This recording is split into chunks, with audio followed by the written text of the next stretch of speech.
What's the lore with the Nanda Devi peak? Is there really a lost nuclear device there? I remember I had taken this question several years ago, maybe 3 years ago or something. But let's revisit this because these days it's again in the news apparently. So it seems that there is a lost nuclear device on the Nanda Devi peak. First of all, let's understand one thing: it's not a nuclear weapon that was lost. It's a nuclear device that contained a specific isotope of plutonium, not the isotope that is used in nuclear weapons, but it's plutonium 238 that was contained in this device. Now, first of all, let's locate the Nanda Devi peak, shall we? Let's do that. So, all we have to do is we have to go northern part of India, Uttarakhand, and you will see that there is something called the Nanda Devi National Park over here. Okay, and if we zoom in further, we have mountains like Trishul and so on. And where is the Nanda Devi peak? Okay, here it is. It is the second highest peak in India after the Kanchenjunga. If I am not mistaken, you can check out the actual details. But here it is. This is the Nanda Devi peak, the second highest mountain within the present day boundaries of India. This is the peak, all right? Nanda Devi. Now, let us zoom out and look at the surrounding region, especially north of Nanda Devi. North of Nanda Devi, you have Chinese occupied Tibet, and further north, you have Chinese occupied Xinjiang. Now, in Xinjiang, present day China, there is a place called Lopnur, which is where the Chinese in the 20th century tested their nuclear weapons. Where is Lopnur?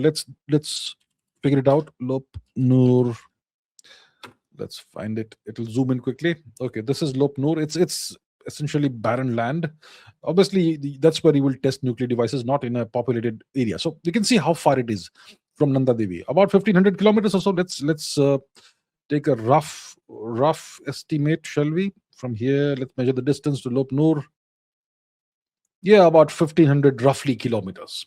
Pretty far away, right, from Nanda Devi. So in 1964, the Chinese tested their first nuclear device in Lopnur, in Chinese occupied Xinjiang, and that was a matter of concern for the United States. Okay, and at that time, when did the great Mr. Nehru die? India's greatest ever. See, Shri Jawaharlal Nehru ji was India's greatest ever prime minister, and it was a tragic day for India when Shri Nehru ji passed away. I think it was in 1963 or 64, probably 1964. So, a tremendous tragedy for India. Shri Nehru ji passed away, and subsequent to his passing, Mr. Shastri, Mr. Lal Bahadur Shastri became India's prime minister, and he passed away in early 1966. Okay, so it's in 1964 that the Chinese test their first nuclear weapon in Lopnur, and the Americans are concerned. India also, I suppose, may have possibly been concerned. I mean, Mr. Nehru, we could not. I mean, he was so great we could not understand him, but he may have been concerned. So the Americans said to India, let's set up a signals intelligence station in northern India on the Nanda Devi peak or near the peak of the great mountain, from which we can look far into China. We can see that the Nanda Devi mountain is about roughly 8 kilometers tall, 8 kilometers high. And from that vantage position, you can look far into China, into Chinese occupied territory. Okay. So that was the deal. So the Americans proposed that they would furnish a device, they would come with a device which would be a signals intelligence device, and they will place it on the Nanda Devi peak or near, very close to the peak. And from there, the device would acquire signals intelligence, essentially, data about Chinese activities, what the Chinese were doing. So what kind of device was this, is the question. So this expedition happened in 1965. In probably October or something, 1965, which is a strange time to do such an expedition. October, it's autumn, right? October, November is autumn, and the weather isn't great. in October, November in the Himalayas. The best time to do something like this is during springtime or summertime when there is less snow. It's warmer. In autumn, it's gonna be cloudier and the weather will be rougher. But they decided to do it in October. There must have been some reasons for that. So the expedition was happened in October 1965, and there was a team of Americans, probably more than 10 Americans who came, and they were accompanied by Indian mountaineers and officials of various kinds, and they climbed the mountain, and they had this RTG, radioisotope thermoelectric generator, which contained plutonium. It contained more than 50 kilograms of plutonium. It was called the SNAP 19C. Okay, so the equipment was about more than 50 kilograms of plutonium 238, which is not the one that is the isotope that's used in bombs. And it had the equipment also contained a 10-foot antenna. So the RTG, radioisotope thermoelectric generator, would provide the heat and the power needed to power the system, and the antenna would acquire signals from within Chinese occupied territory and monitor future Chinese nuclear tests. Okay, that was the deal. So the expedition went ahead in October 1965, and while climbing the mountain, pretty high on the mountain, there was an extreme weather event, a blizzard, which is a massive snowstorm. And the weather became so extreme that the expedition members had no choice but to leave the expedition behind somewhere on a ledge in the mountain and go back down. Otherwise, they would have lost their lives. Right? So they left the equipment behind on a ledge on the mountain, near the peak of the mountain, somewhere near the peak. And they tried their best to climb down the mountain. And fortunately for them, they all survived. Nobody lost their life. And then the deal was that, they knew where they'd kept the equipment. And when the weather would be better, they would go back and finish the mission. So the weather, after October in the Himalayas, the weather gets worse, not better. So you have to wait out the entire winter. And then in spring, that's what, March, April, around that time, that's when you can have sufficiently decent weather to climb the mountain again. So that's what they did. So they went back the next spring, they climbed all the way up, and there's nothing there. Okay, so the device is gone. And what happened is the question. How did the device disappear all the way up there on the mountain? So there's two possibilities, okay, two logical possibilities. One possibility is that maybe there was a blizzard again. Maybe there was an avalanche. An avalanche is when there's hundreds of tons of snow falling down the mountain. It's very common in the Himalayas. So maybe there was an avalanche, and that may have dislodged the device, and the device may have tumbled down into some crevasse or something down the mountain slope, and maybe it still lies somewhere there, buried under I don't know how many dozens of meters of snow, perhaps. Okay, that's one possibility of a natural explanation, an avalanche or something that dislodged the device, the plutonium RTG and the antenna, and that's how the device was lost, and maybe it tumbled all the way down. That's one possibility. The second possibility is also a logical possibility, that the Indian government sent mountaineers during the winter or whenever, and they retrieved the device, and maybe for whatever reason. So that's two possibilities. Those are the two logical possibilities. Now, which is true, we don't know. But the device disappeared. The device is lost. Now, in case the Indian government went and retrieved the device and did whatever tests, experiments, whatever, and maybe reverse engineered technology, whatever the reason is, in that case, we are fine. In that case, there is no danger. But if there was an avalanche and the device actually tumbled down the mountain, and it maybe lies somewhere in the catchment plain of the Ganga, then it's a very big danger. Now, let me explain why. So once again, we go back to the map and understand why this region is so sensitive and critical. So this region, the Nanda Devi National Park region, where you have the great mountain, where once again I'm going to have to locate it. Where's the mountain? Nanda Devi. Oh, come on, man. Nanda Devi, Chamoli Uttarakhand. Okay, here it is. Nanda Devi Parvat. Here is the mountain. So this region that we are talking about, it is the catchment area for the Ganga. Okay, the catchment region from where the great Ganga river, the Ganges, like they say in English, the Ganga gets its waters from this region. So what happens is that this is the Himalayas, right? As you can see, it's the heart of the Himalayas. You've got all these peaks with glaciers and snow and ice. And when the ice and snows melt, those all of that water trickles down into a couple of rivers over here, the Alaknanda river and the Bhagirathi river. Where is Devaprayag?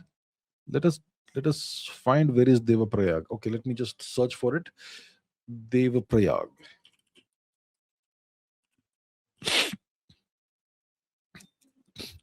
Okay, it is over here. So it is over here that you have two of these rivers, the Bhagirathi and the Alaknanda, that merge, and they see over here it says the Bhagirathi, right? This one here, and over here it says the Alaknanda. But once they merge, what is it called? The Ganga.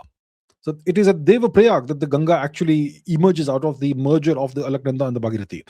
And the catchment region for those rivers is the Nanda Devi, region. So if there is a device that contains plutonium, which is lying over there, exposed to the elements, maybe the walls of the device are corroding, maybe there is a natural grinding because of either the wind or rocks or whatever. In that case, the plutonium may actually spill out, and then it may get dispersed. See, when plutonium spills out, you have plutonium oxide particles that are dispersed in the region. And when snows and ice melt and all that mixes with water, it becomes part of the sediment. The sediment and the sediment that is floating in the river, okay, in the water. And if that ends up in the Alaknanda and the Bhagirathi and eventually into the Ganga, that can poison hundreds of millions of people who live downstream, right? Because the Ganga goes all the way down from Uttar Pradesh all the way into West Bengal, eventually into Bangladesh, where it is called the Padma River. Now, why is this dangerous? If the plutonium, it spills out, what happens? So if the capsule ruptures, then the plutonium is exposed to the elements. It forms plutonium oxide. Those particles eventually, merge. They flow out into the air. They mix with the snows, the ice. They eventually melt. The ice and snow eventually melts, goes into the river. Now, plutonium is an extremely toxic substance. There are multiple isotopes of plutonium. Plutonium 238, plutonium 239, there is 240, 241. The plutonium isotope that is used in nuclear weapons is plutonium 239. Okay, it's the more common isotope. So plutonium is not a naturally occurring element. It's a man-made element. It's a heavy metal. It's a man-made heavy metal, and it is produced in nuclear reactors. So plutonium 239, which is used in nuclear weapons, it has a half-life of about 24,000 years, which means that if you have 1 kilo of plutonium 239, then in 24,000 years, about half of it will decay.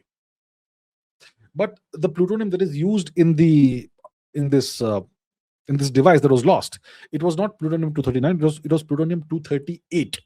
And plutonium 238 has a half-life of 88 years.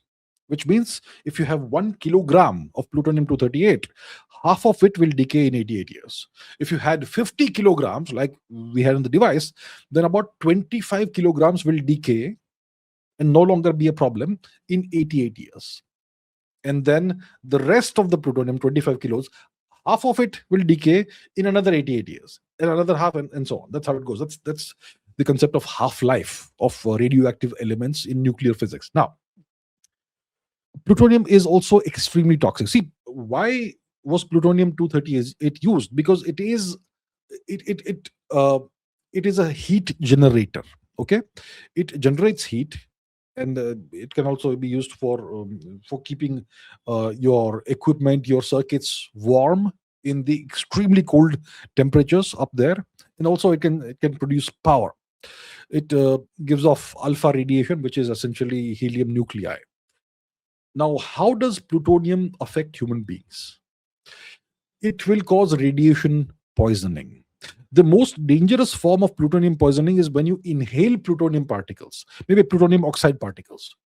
That will be very easily absorbed by the body, and it will get absorbed in your tissue, in your bones, and whoever is unfortunately, you know, uh, who has got this, they're gonna get cancer.